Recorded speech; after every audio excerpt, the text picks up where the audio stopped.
It's a weird time to be alive, isn't it? We've all become a little paranoid. We cover our webcams, joke about FBI agents watching us through our gadgets. I love that meme.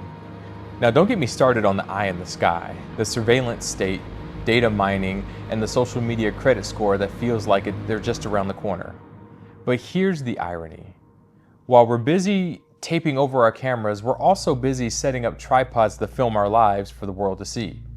For example, we fear being watched by the unpunished powerful, but we are desperate to be seen by literally anyone else. Hi, I'm Jay, and this is part 3 of Nothing New Under the Sun. Today, we're diving into the surveillance state, not from a conspiracy angle, but as a window into our deepest spiritual fear, being fully known. The modern world feels like a panopticon, a prison where the guards can see into every cell, but the prisoner can't see the guards. Between AI tracking and digital footprints, it feels like there are no secrets left. I know I'm not the only one who feels like they're living in a microscope. We've lost our void to escape, too. That place of solitude and silence I talked about in the penguin video.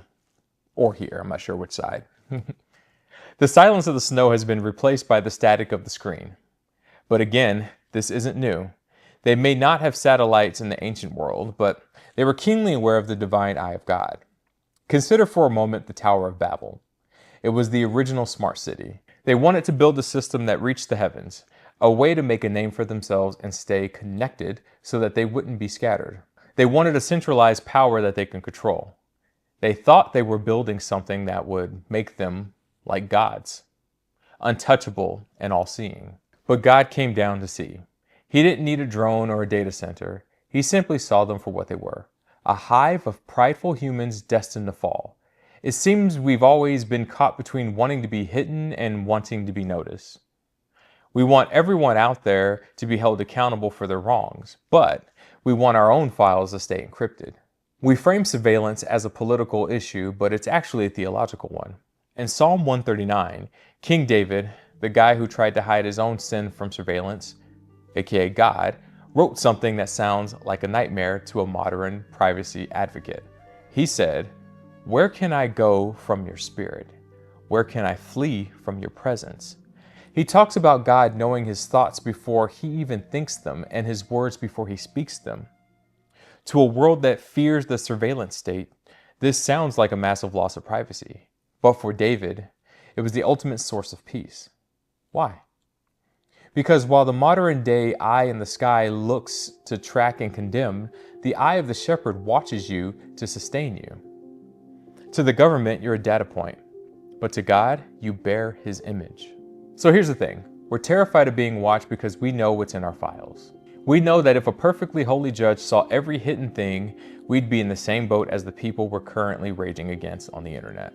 But the gospel tells us that God does see all. He sees the sinful routines and the corrupted thoughts we try to hide from the world.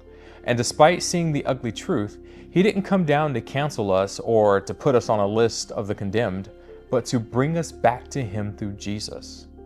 Jesus is the only one who was fully known by God and fully rejected by man, so that we could be fully known and fully loved.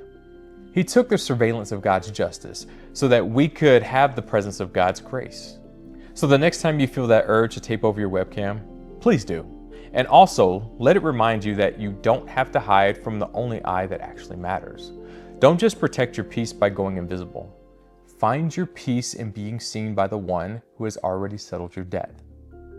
If you're ready for part 4, we're going to talk about the situationships and why we started treating each other like disposable goods. Until next time, remember, there's an explanation for everything. Let's find it together. I'll see you at the next one.